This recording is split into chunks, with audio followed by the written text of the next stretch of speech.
कांग्रेस हमेशा से हिंदू विरोधी रही है, लेकिन हिंदू क्यों कांग्रेस विरोधी नहीं होते?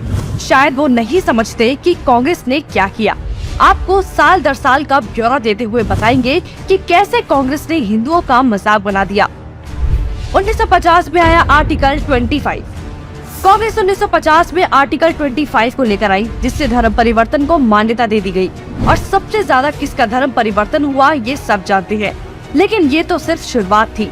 नेहरू 1950 में आर्टिकल 28 लेकर आए और हिंदुओं से धार्मिक शिक्षा का हक छीन लिया। लेकिन आर्टिकल 30 के तहत अल्पसंख्यक अपनी धार्मिक शिक्षा दे सकते हैं। धार्मिक शिक्षा के बाद निशाने पर थी धार्मिक संस्थाएं।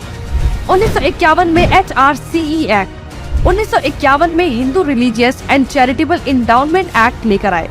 उन्होंने कारण दिया कि बड़े मंदिरों का रखरखाव सही से हो सके, लेकिन इसकी आड़ में कब्जे कर लिए, जिसके तहत भारत में मौजूद बड़े बड़े मंदिरों का प्रबंध सरकार ने अपने हाथों में ले लिया और मनमाने ढंग से इनकी संपत्ति का दुरुपयोग किया। और ये सिर्फ हिंदुओं के मंदिर पर लागू था, बाकी धर्मों या धार्मिक स्थल पर लागू नहीं था। 1956 में हिंदू कोड बिल आया। 1956 में नेहरू सरकार हिंदू कोड बिल लेकर आई, लेकिन अल्पसंख्यकों के लिए इन्होंने पर्सनल लॉ बोर्ड को बिल्कुल हाथ नहीं लगाया। मतलब एक ही है, देश में एक जाति कद संविधान कानून से और दूसरी अपने धर्म के कानून के हिसाब से, और आज भी यूनिफॉर्म सिविल कोड से कतराते हैं। कांग्रेस ने लगाई आरक्षण की आग।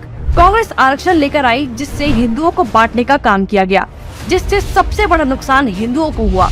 आरक्षण की देश में जरूरत थी, लेकिन मक्कार कांग्रेसी इस योजना को 10 साल लागू करने की बजाय इसे बढ़ाते चले गए और न ही इससे लोगों को सशक्त बना पाए, जबकि लोगों को इसकी लत लगा दी गई। इंदिरा का कार्यकाल। साल 1976 में इमरजेंसी के दौरान ही इंदिरा ने संविधान में सेक्युलर शब्द को जबरदस्ती घुसा दिया, जिसको लेकर संसद में कोई चर्चा तक नहीं हुई।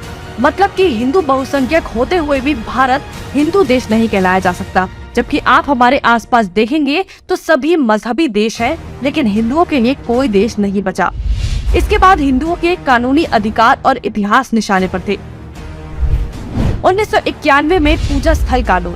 1991 में कांग्रेस ने पूजा स्थल कानून बनाया, जो बेहद हिंदू विरोधी कानून था, क्योंकि इस कानून के तहत हिंदू, सिख और जैन मुगलों के कब्जे से मंदिरों को छुड़ाने के लिए लड़ाई ही नहीं लड़ सकते।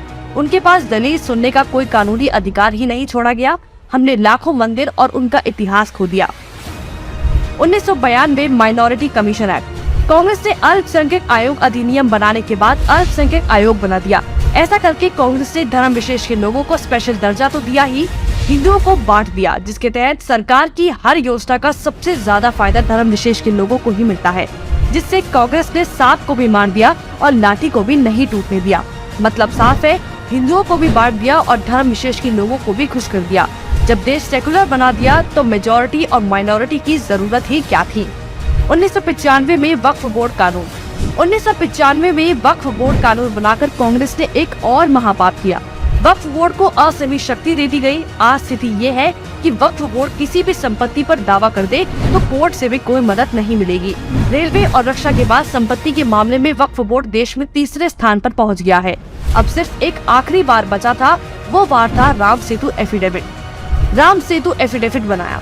हिंदुओं ने फिर 2004 में कांग्रेस को चुन लिया, तो कांग्रेस ने इसका इनाम देते हुए राम सेतु एफिडेविट बनाया और भगवान श्री राम के अस्तित्व को ही नकार दिया और काल्पनिक बताया। आस्था और धर्म पर वार करने के बाद अब कांग्रेस ने हिंदुओं को ही बदनाम करने का प्लान बना लिया। 2009 में हिंदू आतंकवादी घोषित। 2009 में फिर से हिंदुओं ने कांग्रेस को चुना, तो उसके बदले में कांग्रेस ने हिंदुओं को ही टेरर घोषित कर दिया। कांग्रेस ने बहुत ही चालाकी से एक एक कर हिंदुओं के धर्म, अधिकारों और शिक्षा के अधिकार को छीन लिया, लेकिन हिंदू फिर भी कांग्रेस को नहीं समझ पाया। औरंगजेब ने हिंदुओं को खत्म करने के लिए तलवार का इस्तेमाल किया, तो कांग्रेस ने हिंदुओं को खत्म करने के लिए संविधान का इस्तेमाल किया।